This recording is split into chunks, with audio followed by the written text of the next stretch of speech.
Good day everyone, good day Ma'am Ayla. I am Raquel Suwan and this is my video reporting about the continuation of the evolution of international trade.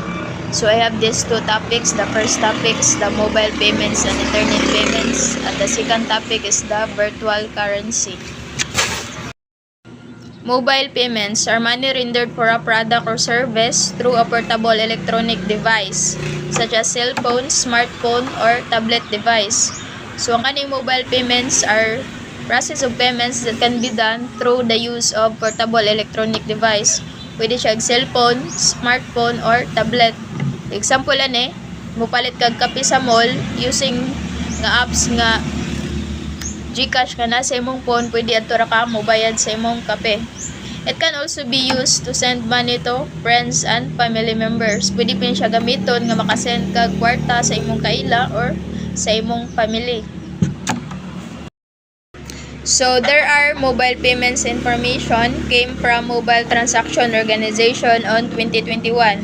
So the first is the Near Field Communication or NFC payments. It is growing rapidly in the UK. So nag-grow siya dito sa UK. It is the technology that allows two devices, your phone and a payment terminal, to process contactless payments. So nagamit siya duha ka devices, imong cellphone ug ang payment terminal para ma-process imong transaction.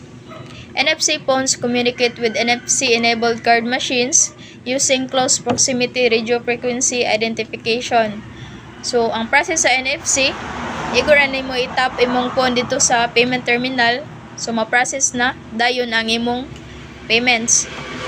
Digital wallet using NFC for contactless card machines is includes Apple Pay, Samsung Pay, Google Pay, and Android Pay. Sound wave-based SWB or sound signal-based SSB mobile payments. It is a P by sound that uses an advanced ultra-low power wireless transaction technology to transmit data via sound waves that originate from the very same POS terminals that retailers are already using. So kaning sound wave based or SWB mobile payments is nagamit ni siya sound waves gikan sa POS machine para makompleto imong payment. So makadawat na katong sound, automatic na to siya nga mo-deduct sa imong digital wallet. Then makompleto na imong payment. Any phone with a microphone can pick up those waves to complete a transaction. So bisag unsa nga phone nga naay microphone nga pwede makadawat og sound, pwede siya makagamit ani nga payment para makompleto imong transaction. So next is the magnetic secure transmission or MST. It is when a phone emits a magnetic signal emitting the magnetic strip on the payer's credit card, which the card terminal picks up and processes as if a physical card was swiped through the machine. So kaning magnetic secure transmission or MST, mura-mura na ni siya credit card nga igura nimo i-swipe sa card terminal, then ang card terminal na mo process sa transaction. It also uses a secure tokenization system. So kung mayroon tag tokenization from number, gi-replace niya letters or symbols para sa security sa mga users. Mobile or digital wallet stores payment information on a mobile device, usually in an app that utilizes different technologies in the payment process. So kaning mobile or digital wallet is mura-mura po ni siya pitaka nga nagpundo kag kwarta, pero digital na siya. Na siya apps nga pwede din mo dito ipundo imong kwarta. Example sa apps is GCash, Pimaya, and Apple Pay. They work through complex encryption and tokenization. It is a method using time-limited token numbers generated to process the specific transaction using your already encrypted card stored in your mobile wallet. So secure ang kanang digital wallet kay encrypted man siya. So bale, unreadable siya. Ma-readable ni siya kung i-open sa users. So bali na siya password para ma-open ang katong encrypted nga data. Quick response or QR codes are the trademark of a type of matrix barcode or Type 2D barcode readable by smartphones created in 1994 for the Japanese automotive industry. So kaning QR codes gi-create ni siya pag 1994 sa Japanese automotive industry. So ang QR codes na siya barcode nga pwede i-scan sa user para ma-process na yung transaction. Example ani, nibayad ka sa imong bayro nun sa sari-sari store, pero imo na siyang gi-scan sa QR code para ma-process ang transaction. It has since been used in many contexts. For instance, marketing and information sharing. But it is also a popular way for people to make mobile payments, especially since the COVID-19 pandemic started. So, ang kaning QR codes, pwede ni siya magamit sa marketing ug sa information sharing. Pwede ni may scan ra kas barcode, then makalagin na ka sa kanang files or any information. Pero popular gini siya sa mobile payments sa pag-process og transaction payment.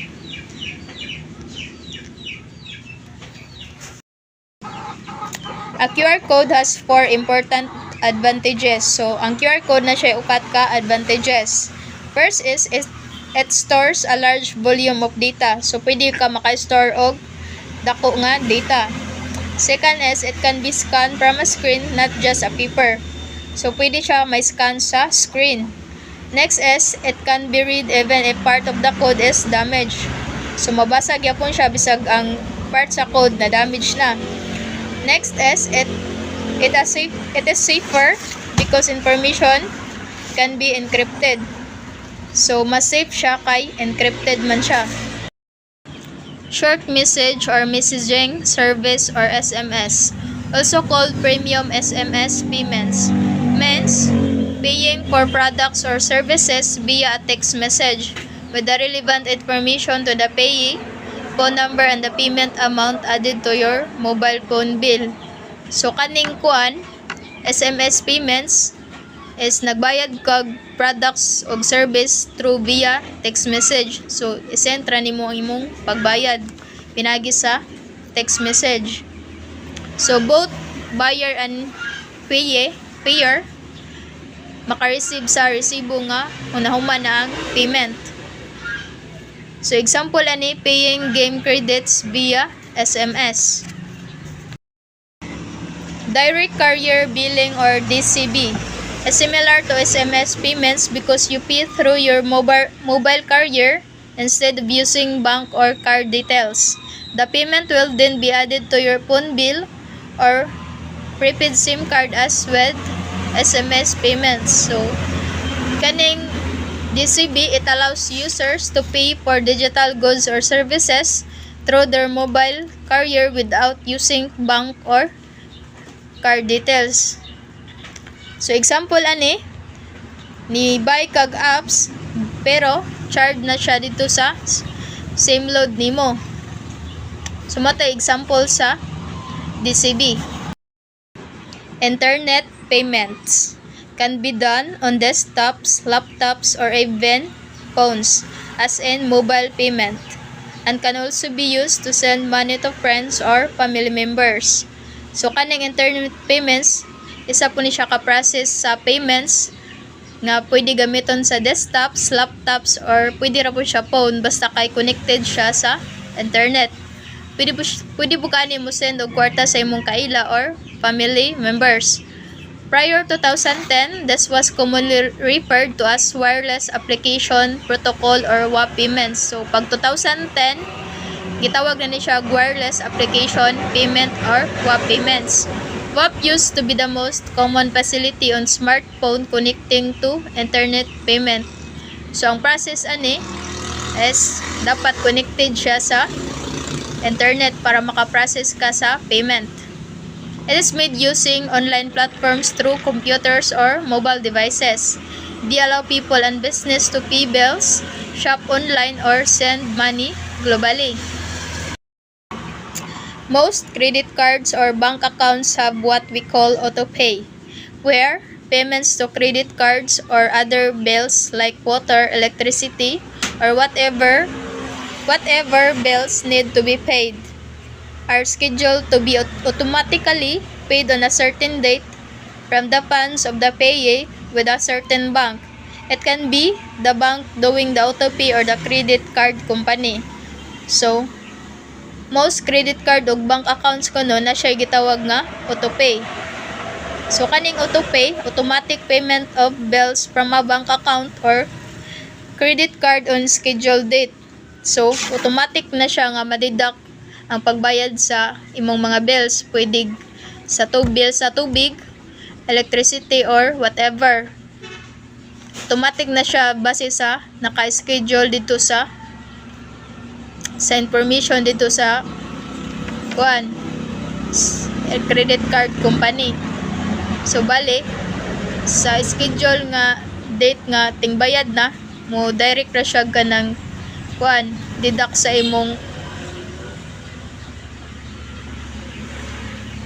imong credit card.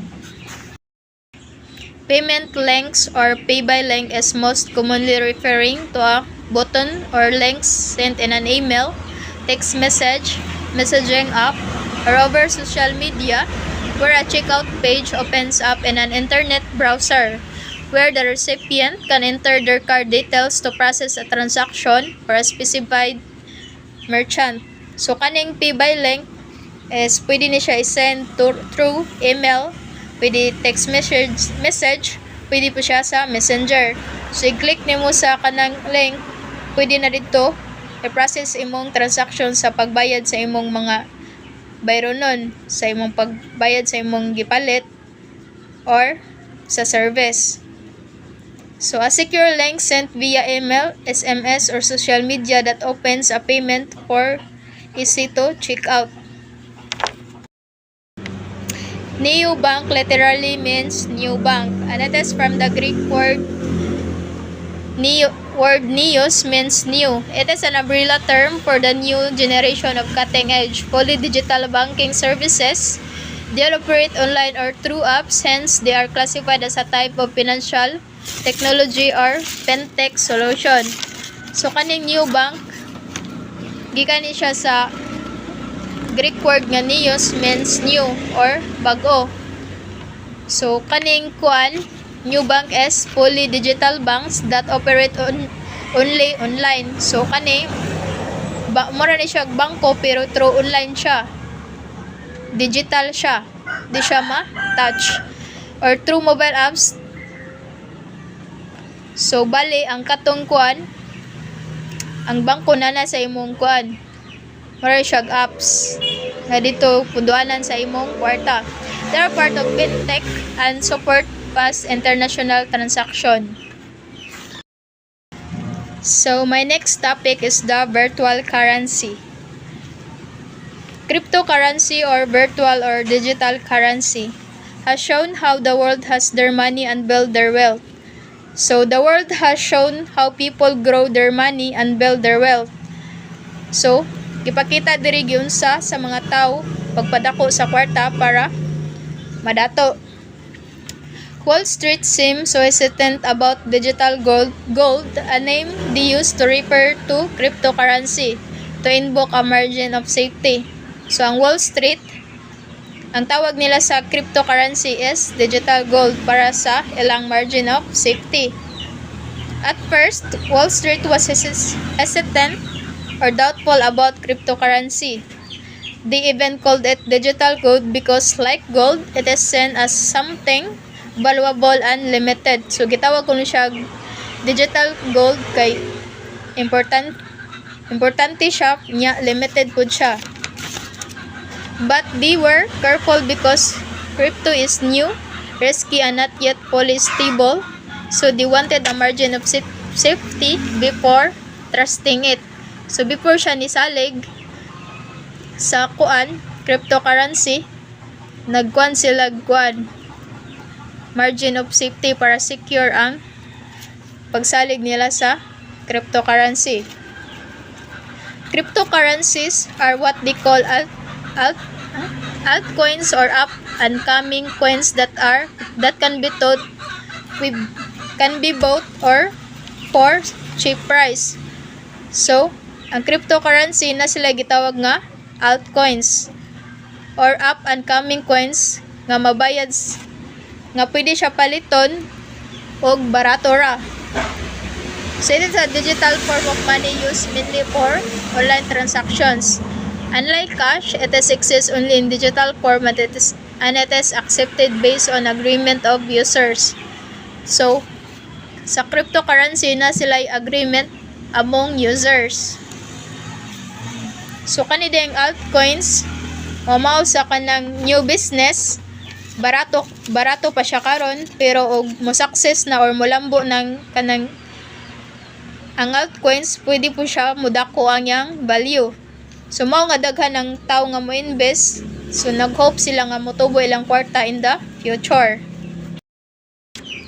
Under BSP Circular Number 944, definition of terms, virtual currency is any type of digital unit that is used as a medium of exchange or a form of digitally stored value generated by agreement within the community of virtual currency users.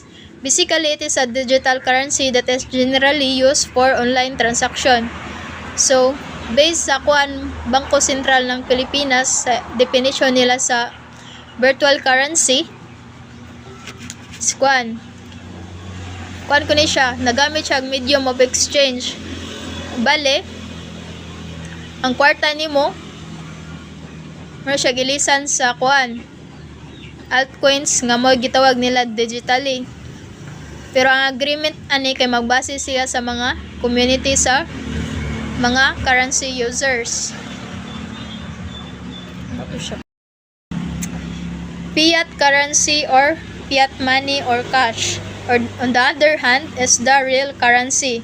Coins and paper money, bills used and printed by the central bank of a country are fiat currency, fully backed by the government of a country, and is acceptable as payment of public and private debts. So, kaning fiat money, mo dyan siya ang tinuod nga kwarta nga gamit-gamit na to everyday. Coins man or papel. So, kaning fiat currency, mo gini siya gi-issue sa central bank. So, balik kani suportado ni siya sa government. Mo ni siyang acceptable ni siya sa public o sa private nga pagbayad nimo sa imong mga utang. A-money or a digital representation of fiat currency is stored in digital wallets or e-wallets.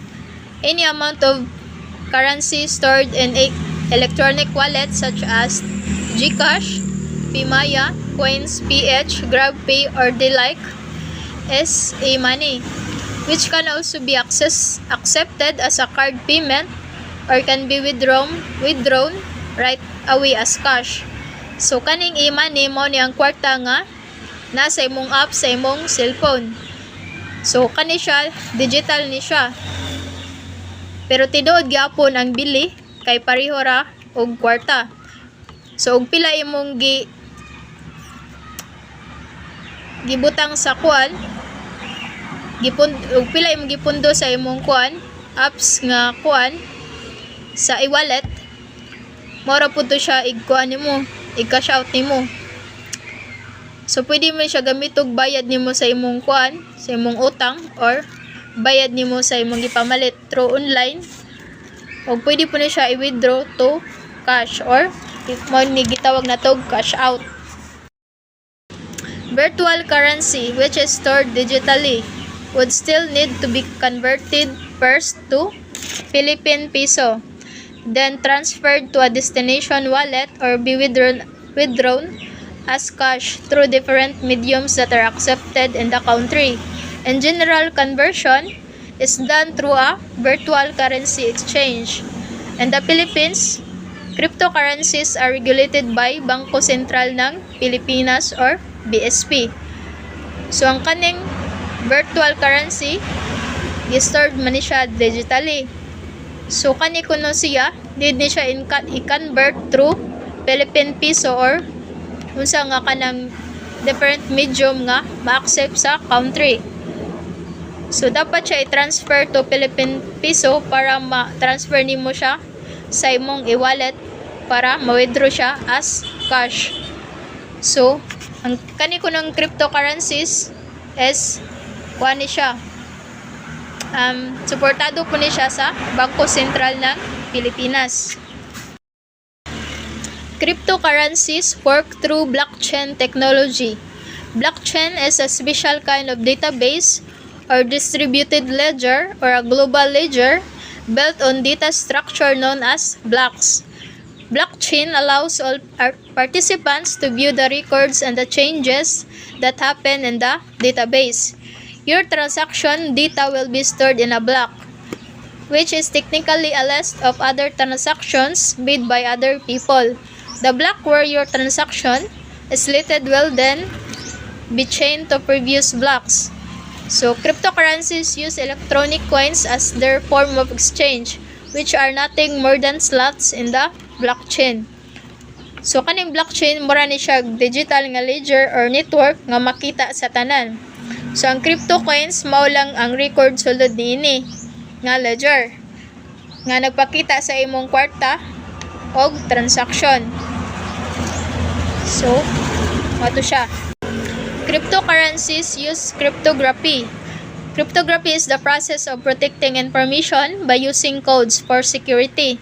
It is also used to control transactions and increase the supply. With this feature, cryptocurrencies have become self-governing and self-regulating.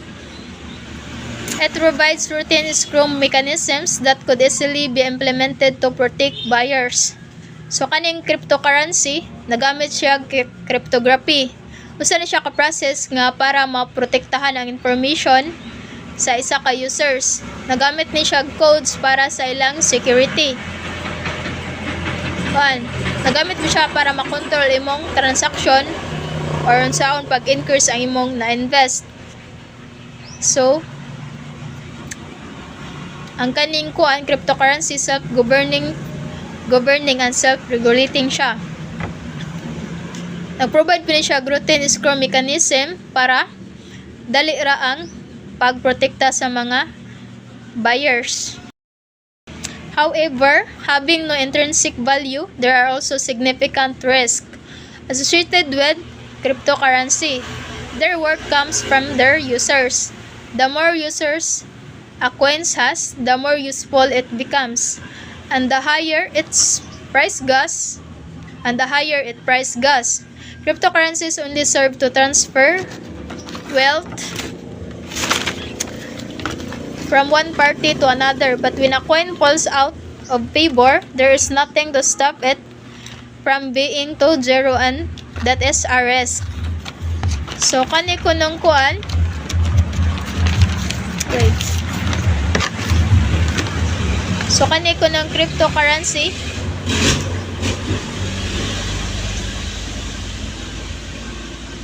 napo ko na siya significant risk. So, ang ilang worth, gikan gyud siya sa users. Kung daghan og coins ang users, mas useful kuno siya. Og dako ang kanang kuan. Higher ilang kanang kuan, bali higher it price goes. Bali dako po sila maginan siya kung dako ang kwartas ang coins sa mga users. So,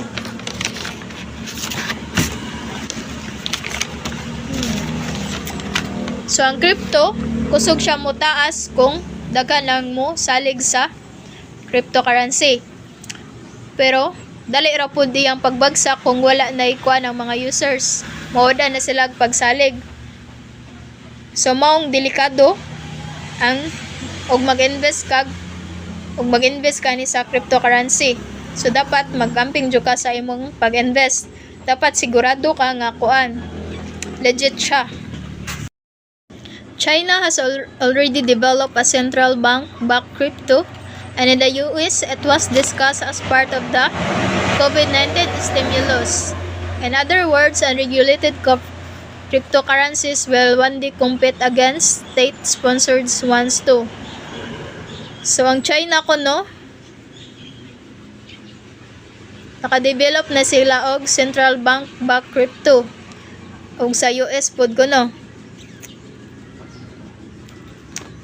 So, in other words, kani ko ng mga unregulated nga cryptocurrency, makikompete na ko na ni siya sa mga regulated cryptocurrency.